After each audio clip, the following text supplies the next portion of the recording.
As you can probably tell, I have quite a few computers. It might be a problem. I'm working on it, okay? The computer I want to talk to you about today is this. This is my early 2011 MacBook Pro.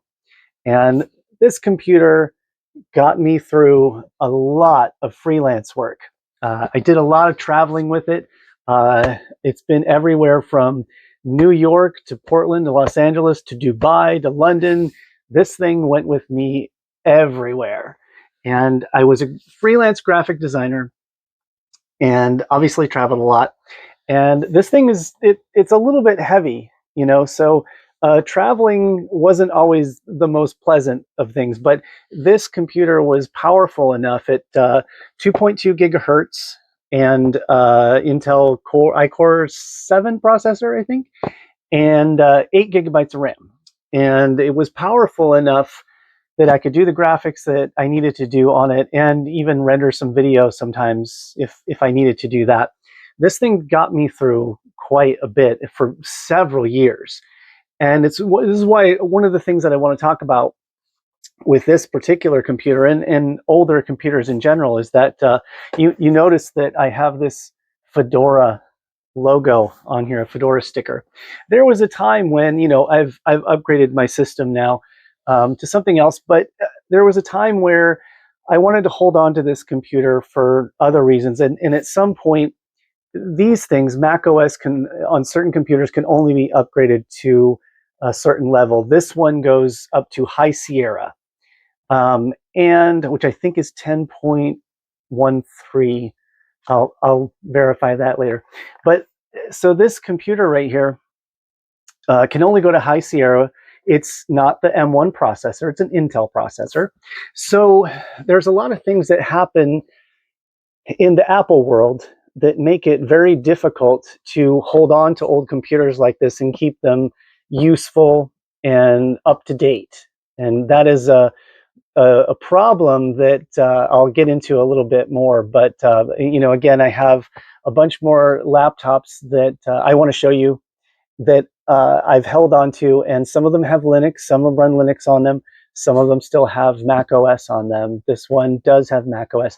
The reason I did this video is because I decided that I have enough laptops that have Fedora or Debian or some other flavor of Linux on them.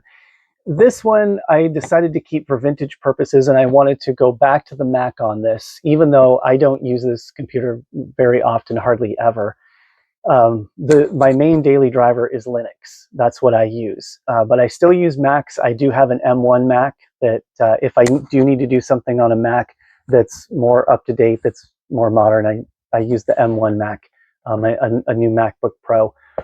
But this one, I want to talk about it because it's still relevant. You can still use this computer. And a lot of times I hear about people, just tossing out computers or, giving computers away, which is nice. But sometimes they do end up in a landfill. They just get tossed because it's designed obsolescence. It's that famous Apple thing of they're designed to become obsolete. And I really hate that. It's bad for the environment. It's just a bad philosophy, I think, of building things. They used to build things to last, which is why this Macintosh back here is still working, and this TRS-80 right here is still up and running, and I can still work on that computer. They used to design things to last a little bit longer, and in my previous video that I talked about the Rio MP3 player, that thing wasn't designed to last more than maybe 10 years at the most, but I Frankensteined it together with another Rio player, and I got it working again. So that's cool and all, and I'm a big fan of the right to repair. We should be able to repair our own devices. You might have heard about all the John Deere stuff or the McDonald's shake machine stuff. Go search that online, whatever your search engine is of choice. Go search that stuff because it's really important. And that's why I decided to do some experiments with this, put Mac OS back on it, see how high I could upgrade it, which is, spoiler alert, it was High Sierra. But I'm going to show you some things that I can do in this, and this is still a usable, this is a workable computer. Somebody could just use this computer to do the work that they need for school. A lot of times in corporate situations, it's just not going to cut it because, corporations have their offices, they have their own little systems that they like to hang on to and always be relevant. And there's reasons for that. That's understandable. But this particular computer here, this laptop, can still be used. It's still a great laptop. And I'm going to get into it in a second. I'm going to take it over to the bench, and you can look over my shoulder, and I can show you some interesting things that you can still do with this MacBook Pro from 2011. Okay, so check this out. We've got High Sierra running here, which is the highest that this will go right now, which is, let's check just to verify what I said earlier. It is 10.13.6. Now, this is a MacBook Pro, 15-inch, late 2011. It's got a 2.2 gigahertz Intel Core i7, 8 gigs of memory right now, and I'm considering getting more memory for this to upgrade to 16 gigabytes. Now, Apple says that you can't do that on this machine, but I have heard that people have done that. So I'm going to try it, just because I can, and we'll see what happens. And let's see, Intel HD graphics, 3,512 megabytes. Wow, mind-numbingly powerful. At the time, this was a really powerful machine, and I used it for graphics and animation, and it was in video, and it was plenty powerful for that. As a matter of fact, this was an upgrade from another MacBook that I had previously. And when I was freelancing with this thing, I was running dual boot because a lot of the clients that I worked with, I had to share files with, and they were all in Windows. Wah, wah. Which is fine. So I had dual boot, and so I'd have to boot into Windows, and then at the same time. So I'm working for a client, and when I had downtime, a lot of times I'd be out of town working with the client, and when I had downtime or I was in my hotel, I was doing work for other clients. So I would switch over to the Mac and work there. Going back and forth between the two was mind-numbingly slow. It was a horrible experience, and I hated switching back and forth. And I didn't dare do it when I was working with the client that needed me to work in Windows, because it just took too long, and I would be down for a good 10 minutes, which in those situations, when you're presenting in a conference room with people, is not workable. People don't like waiting. So yeah, so that was a little bit difficult. Also, we had a joke. I worked in a lot of times in a conference room with other people, and this MacBook Pro, it's not doing it right now, but it has, when it gets hot, it's doing a lot of processing. The fan gets very loud, and people used to tease me, and because it sounded like an airplane taking off. So every time my fan would start up and it started to get loud, people would say, like, "Please prepare for torture."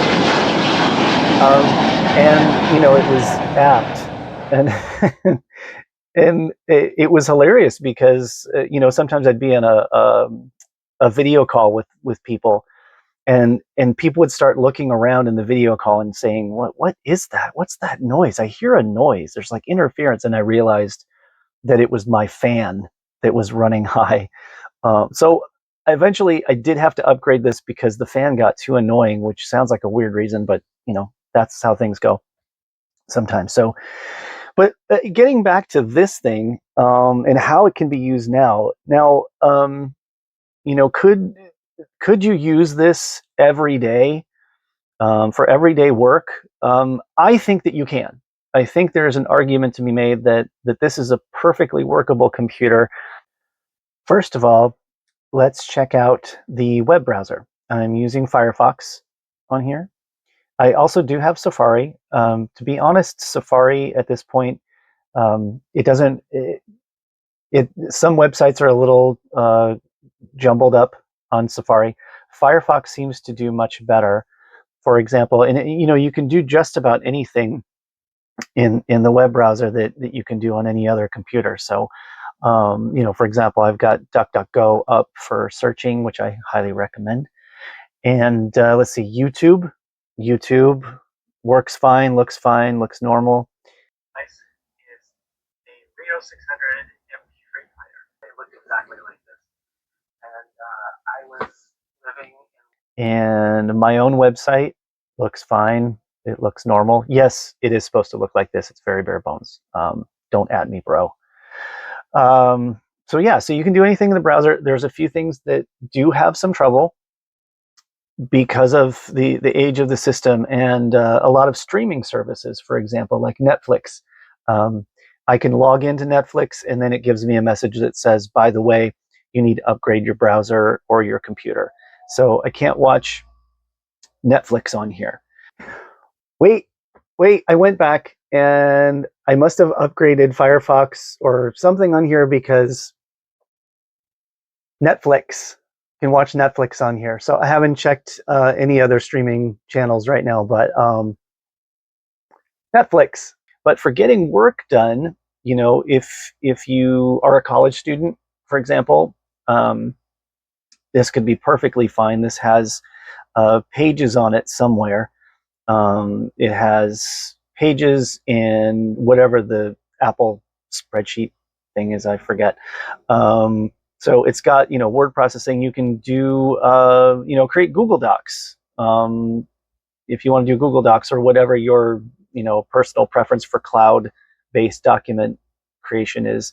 So as far as working, it's got email. The email client, Apple email client works fine. FaceTime works. I'm not going to demonstrate that right now, but FaceTime does work. And one thing that I was really excited about was iTunes, and that is because I still have my old iPhone from back in the day. I look at this thing. I look at.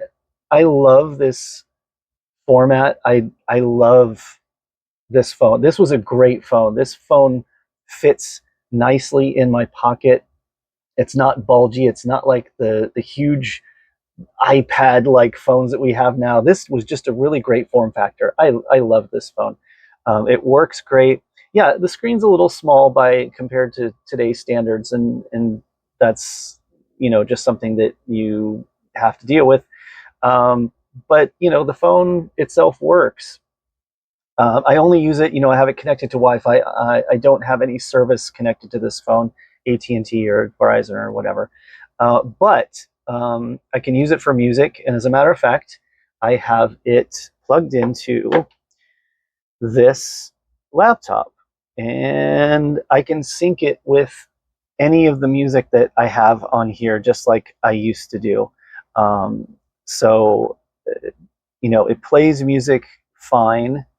And oh,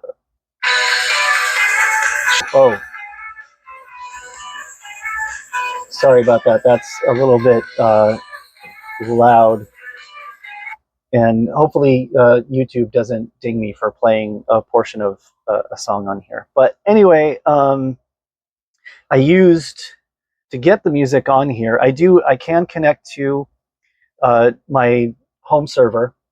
I was having a little bit of trouble with that, but that's my problem and not the problem of this computer. I can connect to it but I just use this little SD card. This has an SD card slot, so I can put music on here. I can put any files on here I want. It has, let me see, it has Ethernet. It's got FireWire. What the hell is FireWire? I'm just kidding. FireWire, old technology. Thunderbolt port and two USB-A ports. It's got a headphone jack and speaker. I think that, or line in kind of a thing. I'm not sure exactly what that is. I never used it, so I don't really know. It does have a super drive on this side over here, so I can watch DVDs.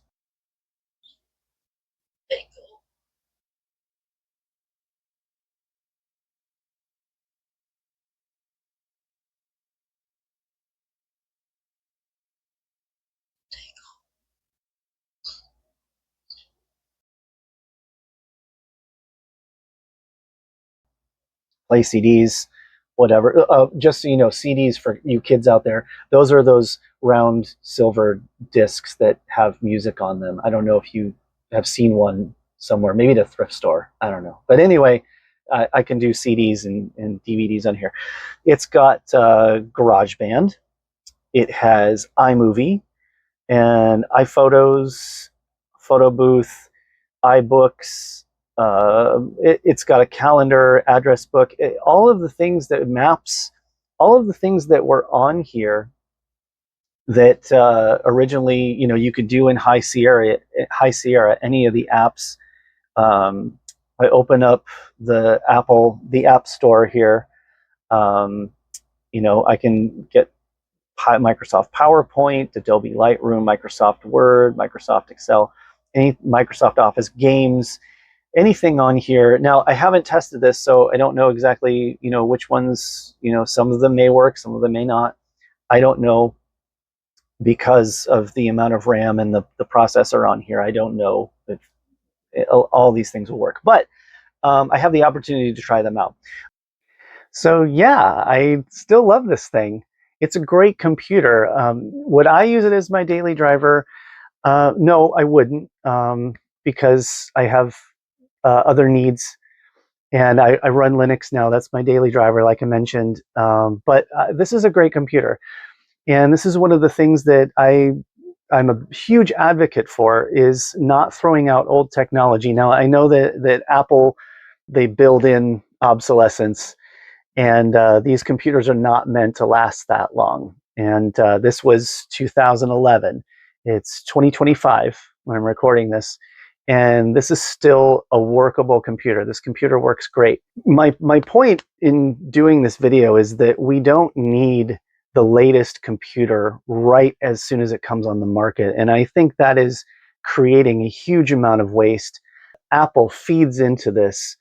It's great marketing, but to do the work that you need to do, whether you're a student or a remote worker, if you work for a company and they're buying your computer, they're supplying your computer, then of course you have to use that computer. But if you're freelancing, you don't always necessarily need the latest and greatest computer to get the job done. And there's also a lot of people out here, elderly people who just want to do their email and surf the web and do FaceTime with the grandkids. This is a great computer. This computer works perfectly fine for that. And so throwing away perfectly good working computers just because they're old is a terrible practice. And I'm trying to change that. I'm trying to get people to understand that you can keep these devices working a lot longer than maybe they were even intended to. Bottom line, this is a great computer. I love it. It still works. I mean, there's a lot you can do on it. It's old, but it's not dead. And the only thing I have to do is start taking the sticker off, because it's an Apple again. It's a Mac. It's not Linux anymore. It might take a while. Oh, yeah.